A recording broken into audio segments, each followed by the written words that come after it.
We're talking about space. Space. Wanna go to space? Yeah, I know some people don't believe in space, but we're going to keep reporting on it because it's out there, and I think we need to pay attention to some of this stuff. That's a good quote. No matter some people don't believe in space, but we're going to report on it because it's out there. It's out there. Oh yeah, I didn't even realize the space is out there, guys. Sort of esoteric. I don't know, whatever.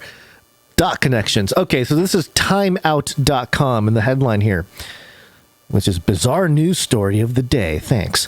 Jupiter apparently eats other planets. It's hungry. It's a hungry planet. All things considered, Jupiter seems like a pretty scary place. More than 300 times bigger than Earth and twice the size of all the rest of our solar system's planets combined. The king of planets, I'll use a capital K there, king of planets, has double the strength of our gravity and an exceptionally dense, dry atmosphere. And you know that big red dot on its surface? Well, apparently that's a storm that's been raging for centuries. Truly terrifying stuff. But some scientists now reckon that Jupiter could be even more beastly than we previously thought. An article in the journal Astronomy and Astrophysics says that the planet may have become its ginormous, monstrous self by eating other planets.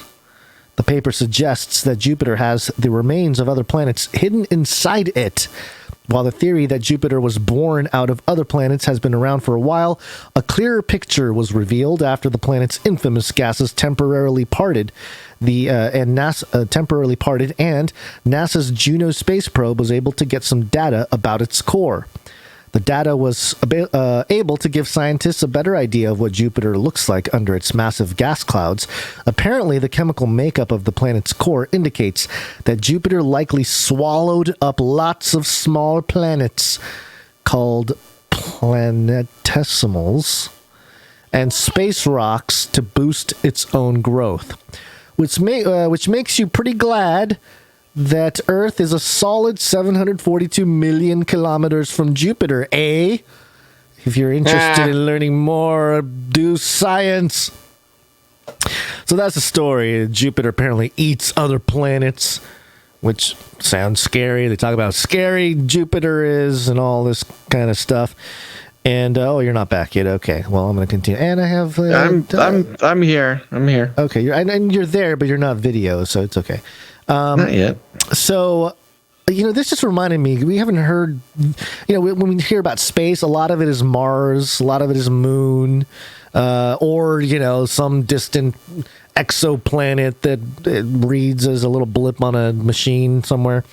But with Jupiter, it is visible, from Earth. You can see it and stuff. Like you can see kind of a medium power telescope. You can get a pretty good view of Jupiter. And it is a trip. It is a trip when you see it because you're literally like, wow, it really is a ball. And it looks exactly how you see it. Yeah, it's like a ball and it's like really bright and up there. So it's just, I don't know, maybe it's a zit on the firmament or something. Uh-huh. But it reminded me of this movie titled Jupiter Ascending. Do you remember Jupiter Ascending? Vaguely. It's a 2015 space opera film written, directed, and co-produced by the Wachowskis.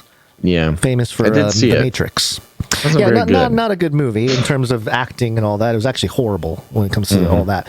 But, it's not about that. It's about the message being sent here. And you read the plot. I got a couple things highlighted here. Earth and countless other planets were established by families of transhuman and alien royalty for the purpose of harvesting the resulting organisms to produce a youth serum for the elite on other planets.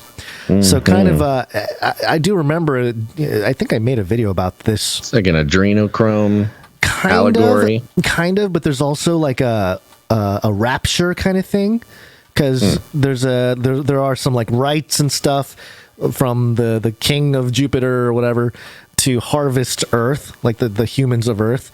But then the princess of Jupiter, who was living on Earth or something. It's just a whole drama thing there. But it's basically the royalty, the pantheon of the ancient, gods and goddesses, sort of recreated for modern times here.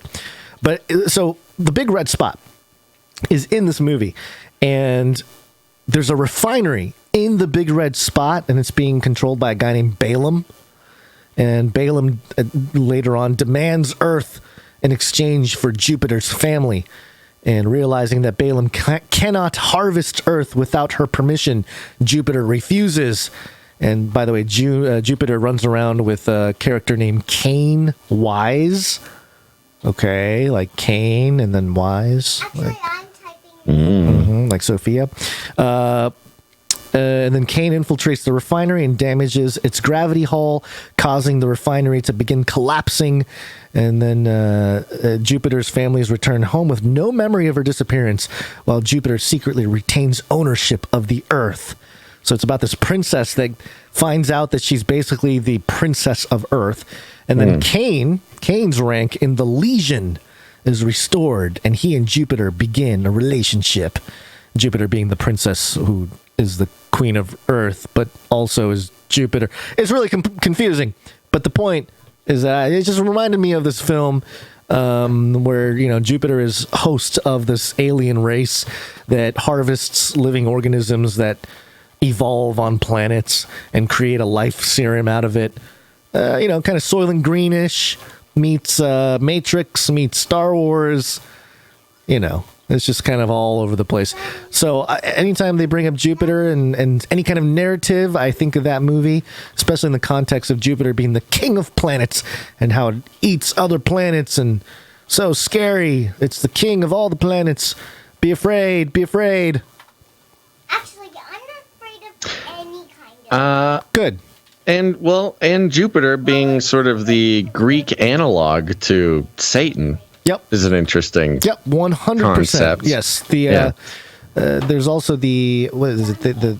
I can't, gosh, I need to brush up on all that stuff. There's that temple of Zeus, temple of Satan. I forget what it's called. It's literally like a temple, and they moved it to a different location, and they have like a whole replica of it in France and stuff like that. And yeah, that's got the Zeus being Jupiter type thing there too. So anyway, there you go. Lots of weird satanic connections that, it's just weird stuff. I'm sure there's nothing to it. Nothing to see here, folks. By the way, theintercept.com had this one too. Pentagon explores using SpaceX for rocket deployed quick reaction force. This is a story that, wait, this is the one you brought me? Yeah, this is the one. This was. I thought we were going to skip it, but we can do it. Okay. Oh, you were going to skip it. It's very Okay. interesting. There's a Freedom of Information Request Act thing. Yeah. Let me read it because the words are actually very interesting. The Pentagon envisions a future in which Elon Musk's rockets might someday deploy a quick reaction force to thwart a future Benghazi-style attack, according to the documents obtained by The Intercept via Freedom of Information request. Now, what they are asking from Elon and what they're working on is, instead of flying things on planes like C-17s or, if you want to set up a little base or a forward operating base or something, instead of taking the days that it takes to transport them from the country, from America to wherever in the world, in a traditional manner, they want to launch it into space and then drop it back down wherever they want it. And basically, they could put a payload anywhere on Earth in 60 minutes. Yeah, within by an hour, flying it right? up into space Yeah. and then like orbital dropping it. Yeah. Which is, for any gamers out there, orbit drops have been a thing since Halo 1. And it's very sort of government-y, bureaucratic sounding and annoying because it's like, yes, we could set up a base, or we could deliver supplies, or we could Soldiers. blah, blah, blah. What? Soldiers. You can deploy soldiers within 60 minutes. No, well, that anywhere in was the world. Gons, that was the kicker. Oh, that was sorry. the punchline. Sorry. Because the punchline in the thing is they don't actually say we want to be able to orbit drop soldiers anywhere. But the phrase that they use is, where is it? It's a great phrase. Embassy support. But the third imagined use case is more provocative and less prosaic than the first two, titled only Embassy Support. Scenarios in which a rapid theater direct delivery capability from the U.S. to an African bear base would prove extremely important in supporting the Department of State's mission in Africa, potentially including the use of Quick Reaction Force, a military term for a rapidly deployed armed unit, typically used in crisis conditions. The ability to merely demonstrate this use of SpaceX Starship, the document notes, quote, could deter non-state actors from aggressive acts towards the United States. Which basically they're saying, they go on. The ability, though the scenario is devoid of details, the notion of an African embassy under sudden attack from non-state actor is reminiscent of the infamous 2012 Benghazi incident, when armed militants attacked an American diplomatic compound in Libya, spurring a quick reaction force later criticized as having arrived too late to help.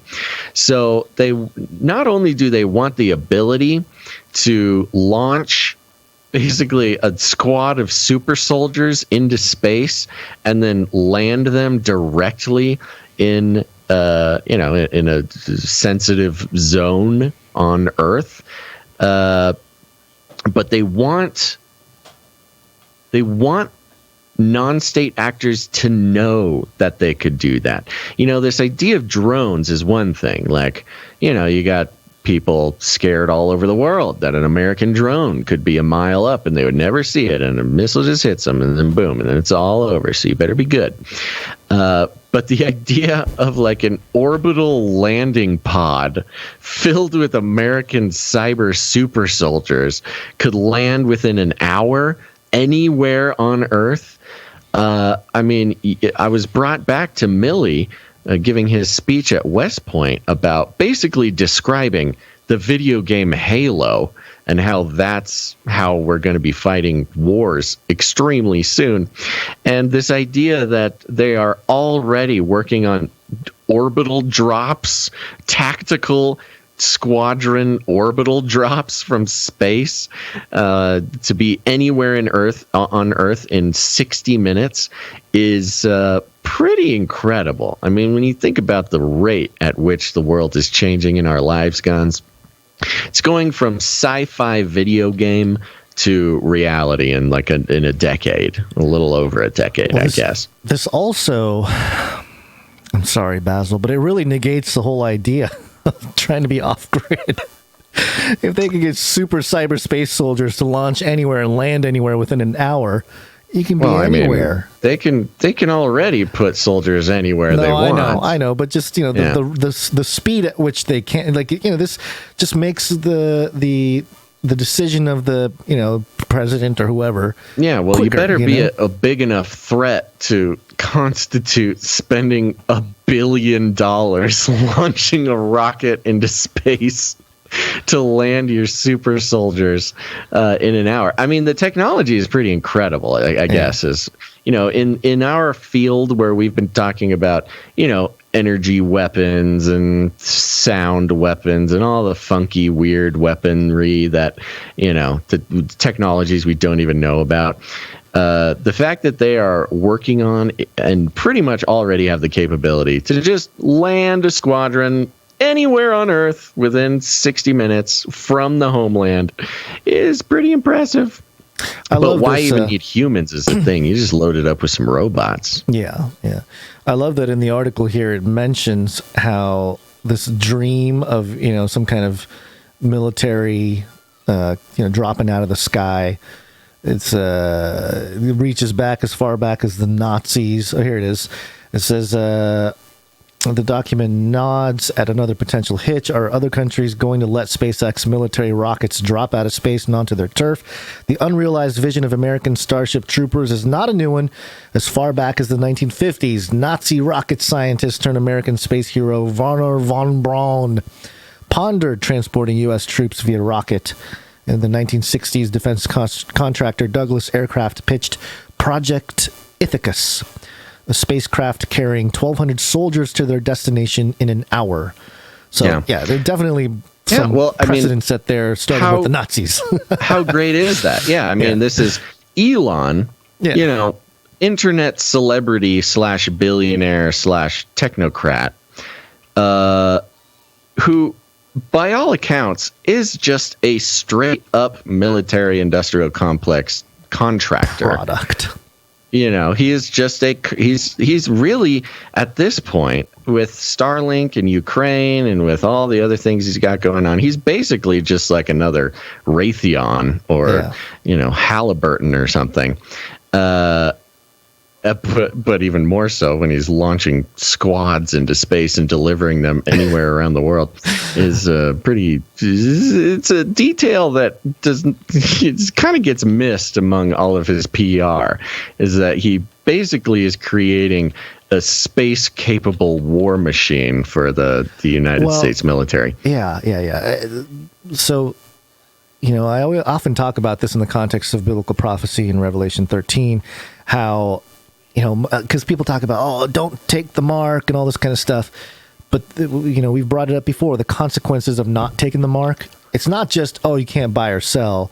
It's that it's part of refusing to worship the image of the beast and then, subsequently the beast, you're killed.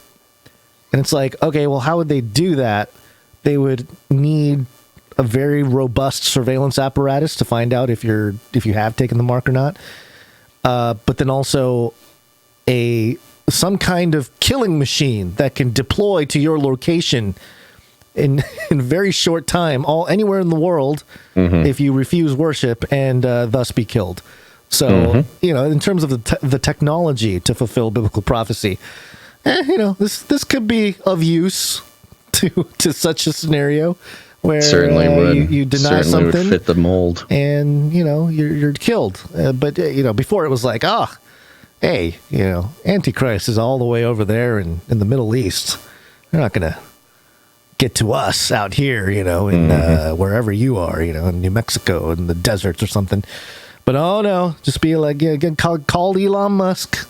I got a target for you, this filthy Christian. Blow them up. Yeah, again, you just gotta, it's all about economics at that point. You gotta be worth less. They'll print the money to do it. You gotta be worth less than the jet fuel the rocket fuel they're using.